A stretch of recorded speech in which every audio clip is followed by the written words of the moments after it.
ఒక రాజకీయ శక్తిగా మనం ఎదుగుతూ ఈ రాష్ట్రంలో అనేక సమస్యల మీద తక్షణమే స్పందిస్తూ ఒక ప్రతిపక్షం అంటే ఎట్లా స్పందించాలో, ఆ ప్రతిపక్షం ప్రజల పక్షాన నిలబడితే ప్రజా సమస్యలు ఎట్లా త్వరితగతిన తీరేటటువంటి అవకాశం ఉంటుందో అడుగడుగున నిరూపిస్తున్నటువంటి టీఆర్ఎస్ పార్టీ శ్రేణులందరికీ కూడా హృదయపూర్వకంగా నేను నమస్కారం తెలియజేస్తాను.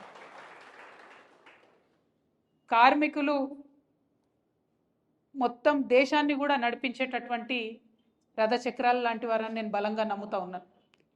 ఒక దేశంలో శ్రమ చేయనటువంటి వ్యక్తుల సంఖ్య తగ్గిపోతే ఆ దేశం యొక్క అభివృద్ధి అనేది కంప్లీట్గా ఆగిపోతుంది.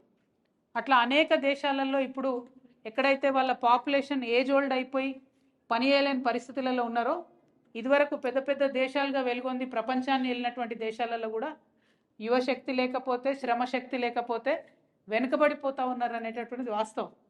వాళ్ళు ఇప్పుడు లేబర్ వీసాలు ఇచ్చి పిలిపించుకుంటున్నారు ప్రపంచంలో అన్ని దగ్గర నుంచి. రాండి అయినా ప్లీజ్ మా దగ్గర వచ్చి పనిచేయండి, మాకు శ్రమ చేసేటటువంటి యువ రక్తం లేదని పిలిపించుకుంటున్నారు.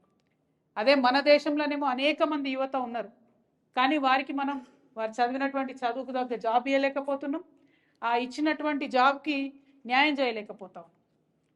మరి అందుకే ఇది అత్యంత కీలకమైనటువంటి సమయం మన భారతదేశంలో. ఖచ్చితంగా లేబర్ యూనియన్స్ ఉండాల్సిందే, ట్రేడ్ యూనియన్స్ ఉండాల్సిందే. ఒక పక్క రాజకీయ దురంధరులు, పెద్ద పెద్ద పార్టీలు ఉన్న లేబర్ చట్టాలన్నీ కాలరాస్తున్నటువంటి సమయంలో మరింత బలంగా పిడికిలి బిగించాల్సిందే. అందులో భాగంగానే తెలంగాణ రక్షణ సేన నుండి ఇవాళ తెలంగాణ రక్షణ ట్రేడ్ యూనియన్ TRTUని మనం సగర్వంగా తెలంగాణ కార్మిక లోకానికి అంకితం చేస్తూ ఉన్నాం. ఎందుకు? నిజానికి ఒకసారి మనం మనుషులుగా ఆలోచిద్దాం. కార్మికులు ఇవన్నీ పక్కన పెట్టి ఎందుకోసం మాట్లాడాలి? ఎందుకోసం కార్మికుల గురించి పొలిటికల్ పార్టీస్ మాట్లాడాలి? ఏం అవసరం ఉన్నది? మామూలుగా ఒక మనిషిగా ఆలోచిస్తే పొద్దున 6కి లేచినాం అనుకుందాం, 7-7:30 వరకల్లా కుటుంబాన్ని వదిలేసి బయట పడతాం మనం. మళ్ళీ ఇంటికి వచ్చేసేపటికి కనీసం 7:30 అవుతుంది, ఒక్కొక్కసారి 10 అవుతుంది. ఇక మనలాంటి వాళ్ళకైతే కొంతగా లీడర్షిప్ చేసే వాళ్ళకి 12 అవుతుంది. మళ్ళీ పొద్దుగాలు లేవాలి, 7:30 వరకు బయటపడ్డామంటే మళ్ళీ 12 అవుతుంది. అంటే ఒక మనిషి జీవితంలో ప్రతి రోజులో 24 గంటలు ఉంటే 18-19 గంటలు తన పనికే అంకితమై పనిచేస్తున్న సమయం ఇది. ప్రపంచమంతా కూడా అదే జరుగుతుంది. మరి నువ్వు 16 గంటలు, 17 గంటలు, 18 గంటలు పని ప్రదేశంలో ఉన్నప్పుడు ఆ పని ప్రదేశాల్లో మనకు అన్ని రకాల సౌకర్యాలు కావాలి, అన్ని రకాల భద్రత కావాలి, అన్ని రకాల మనకు ప్రొటెక్షన్ కావాలి, సెక్యూరిటీ కావాలి, ఉండేటటువంటి ఆస్కారం ఉండాలి. ఉదాహరణకు ఆడపిల్లలు చాలామంది పనిచేసేటటువంటి ఫ్యాక్టరీలో ఖచ్చితంగా చంటి పిల్లలకు సంబంధించినటువంటి ఏర్పాట్లు అక్కడ ఉండాలి. ఉంటేనే పని కరెక్ట్ చేయగలుగుతారు. ఒక పక్క ఇంటికాడ పిల్లల మీద గుంజుతుంటే ఇక్కడ పని చేయమంటే చేసే పరిస్థితి ఉండదు. కాబట్టి ఎట్లా అయితే ప్రజాస్వామ్యం వర్ధిల్లుతూ ఉంటుందో, ఎట్లా అయితే ప్రజాస్వామ్యం పరిణితి చెందుతూ ఉంటుందో, తన ప్రజల యొక్క హక్కుల్ని కాపాడుకుంటూ తన ప్రజలకు సంతోషంగా పనిచేసుకునేటటువంటి వాతావరణాన్ని కల్పించేటటువంటి పరిస్థితి రావాలి. కానీ అలా అట్లా ఉన్నదా? దేశమంతా అటువంటి పరిస్థితి ఉన్నదా? ఇంత ఘోరం అంటే అందరికన్నా ఎక్కువ శ్రమ దోపిడీ చేసేదే ప్రభుత్వం. వాస్తవానికి ప్రభుత్వం ఎట్లుండాలి? ఒక ప్రైవేట్ కంపెనీల 50 మంది ఉద్యోగులు ఉన్నారంటే వాళ్ళకు జీతాలు మినిమం వేజెస్ కన్నా తక్కువ ఇస్తే ప్రభుత్వం కొరడా జుల్పించి నువ్వు ఇస్తావా సస్తావా అని ప్రైవేట్ యాజమాన్యాన్ని భయపెట్టి ఇప్పియాలి. కానీ ఇలా ఏం జరుగుతుంది? మన అవుట్సోర్స్ కార్మికులు ధర్నా, మన కాంట్రాక్ట్ కార్మికులు ధర్నా, మన పార్ట్ టైం కార్మికులు ధర్నా, మన రెగ్యులర్ ఎంప్లాయీస్ కూడా ధర్నా. ప్రతి ఒక్కరు కూడా మాకు పనికి తగ్గ వేతనం వస్తలేరని ధర్నా, బాధ, ఆక్రోశం, ఆవేదన. ఉల్టా ఎవరన్నా గట్టిగా పిడికిలేసి మాట్లాడితే కేసులు పెట్టుండి, వీళ్ళకి సస్పెండ్ చేయండి, లేకపోతే ఇందాక మా శివమ్మ చెప్పినట్టు పొలిటికల్గా ఒత్తిడి పెట్టండి. ఇట్లుంటాయి ఆ ప్రభుత్వాలు అంటే. ప్రభుత్వమే శ్రమ దోపిడీ చేస్తే, ప్రభుత్వమే ప్రైవేట్ వానికి నువ్వు ఎన్ని రకాలుగా దోపిడీ చేసుకోవచ్చో మార్గం చూపిస్తే ప్రైవేట్ వాడు ఎట్లా చూసుకుంటుంది? ప్రైవేట్ కంపెనీలు అంటే లాభాలకు పెట్టినాయి. మరి ప్రభుత్వంలో ఉన్న కార్మికుల్ని, ప్రభుత్వంలో ఉన్న వర్క్ ఫోర్స్ని ఎంత బాగా చూసుకోవాలి ప్రభుత్వం? ఇవాళ నేను TRTU లీడర్స్కి, టీఆర్ఎస్ పార్టీ నాయకులకి చాలా బలంగా చెప్పదలుచుకున్నా, మనము ప్రభుత్వంతో చాలా బలంగా కొట్లాడాల్సి ఉంటుంది. ప్రైవేటులో ఉండేటటువంటి అనార్గనైజ్డ్ సెక్టర్లు ఉన్నటువంటి కార్మికుల కోసం ఎంత బలంగా గలమెత్తుతామో ప్రభుత్వం మీద అంతకంటే బలంగా గలమెత్తాలి. ఎందుకంటే ప్రభుత్వం మార్గదర్శకంగా ఉండాలి. ప్రభుత్వం అనేటటువంటిది ప్రజలకు కానీ ప్రైవేట్ వాళ్ళకి కానీ మార్గదర్శకంగా ఉండాలి. వాళ్ళే తప్పు చేస్తే, వాళ్ళే దోపిడీ చేస్తే ప్రైవేట్ ఉన్న అనేటటువంటి హక్కు రాదు. కాబట్టి ఖచ్చితంగా ప్రభుత్వంలో ఉన్నటువంటి కార్మిక వర్గం కావచ్చు, అవుట్సోర్స్ ఎంప్లాయీస్ కావచ్చు, వీరందరి పక్షాన కూడా మేము నిలబడి పనిచేస్తాం. ఇవాళ టీఆర్ఎస్ పార్టీ లేబర్ ఫ్రెండ్లీ పార్టీగా ఉంటుంది. రేపు టీఆర్ఎస్ పార్టీ లేబర్ ఫ్రెండ్లీ గవర్నమెంట్గా ఉంటుంది. ఖచ్చితంగా అధికారంలోకి వస్తాం. వచ్చిన తర్వాత ఒకటే విధానం చెప్తున్నాం. టీఆర్ఎస్ పార్టీ అధికారంలోకి వచ్చినాక తెలంగాణ రాష్ట్రంలో అందరూ పర్మనెంటే ఉంటారు. ఎవరు అవుట్సోర్సింగ్ ఉండదు, ఎవరు కాంట్రాక్ట్ ఉండదు, ఎవరు కాంట్రాక్ట్ ఉండదు. ప్రభుత్వంగా నేను ఒక యాజమాన్యంగా పనులు చేయడానికి, ప్రజల పనులు చేయడానికి తీసుకునేటటువంటి వారిని వారు ఉద్యోగ భద్రత ఉండాలి, వారు ప్రశాంతంగా ఉండాలి. ఇవాళ ఆశా వర్కర్లు ఉన్నారు, వాళ్ళే ఆగమాగంలో ఉంటే ప్రెగ్నెంట్ లేడీని ఎడికెళ్ళి చూస్తారు. ఇవాళ అంగన్వాడీలు ఉన్నారు, వాళ్ళే ఆగమాగం ఉంటే వచ్చే చంటి పిల్లలకి ఎట్లా వండి పెడతారు? ఆ కనీస ధర్మత అనేటటువంటిది ప్రభుత్వాల దగ్గర ఉండాలి.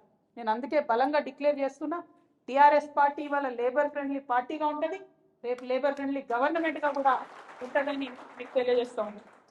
అనేక అంశాలు ఉన్నాయి. ప్రైవేట్లో కావచ్చు, అన్ఆర్గనైజ్ సెక్టర్ ఉంటారు, ఇవాళ ఆటో యూనియన్ ఉన్నారు.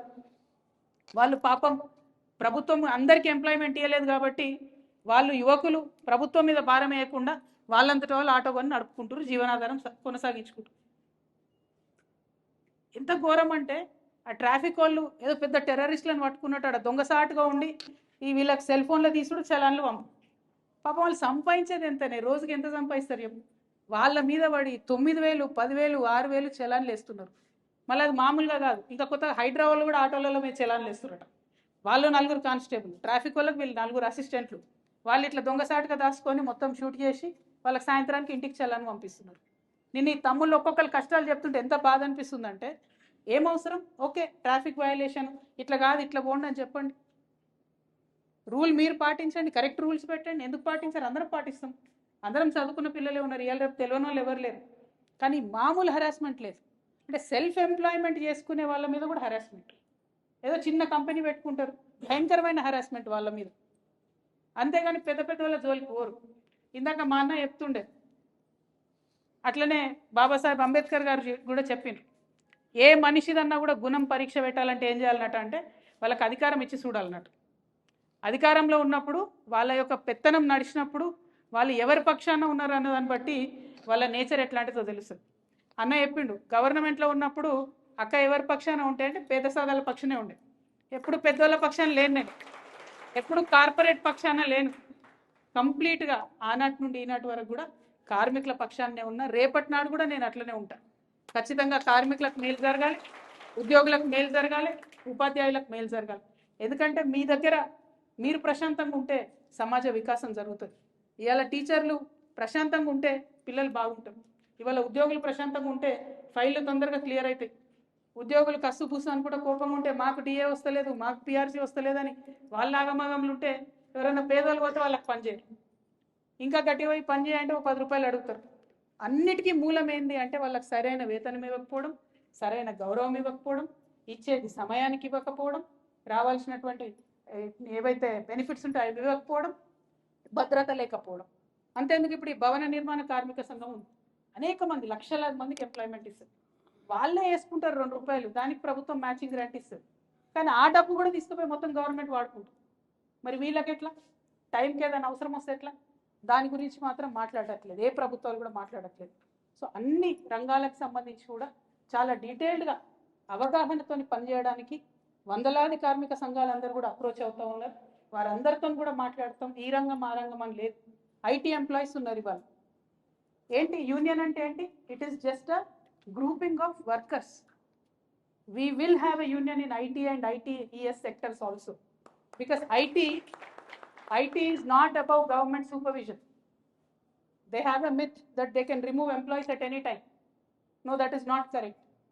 A very well educated person should be retained in India. He should not run away from our country.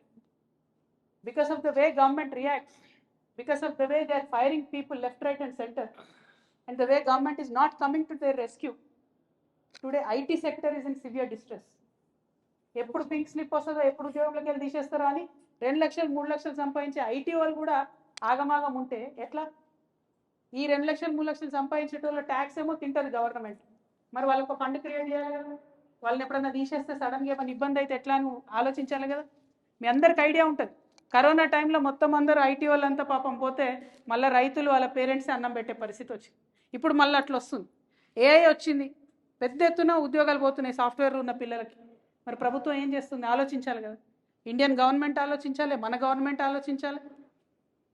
ఇట్లాంటివి అనేకం ఉన్నాయి. ఐటీ వాళ్ళకు కూడా యూనియన్ వర్తిస్తుంది.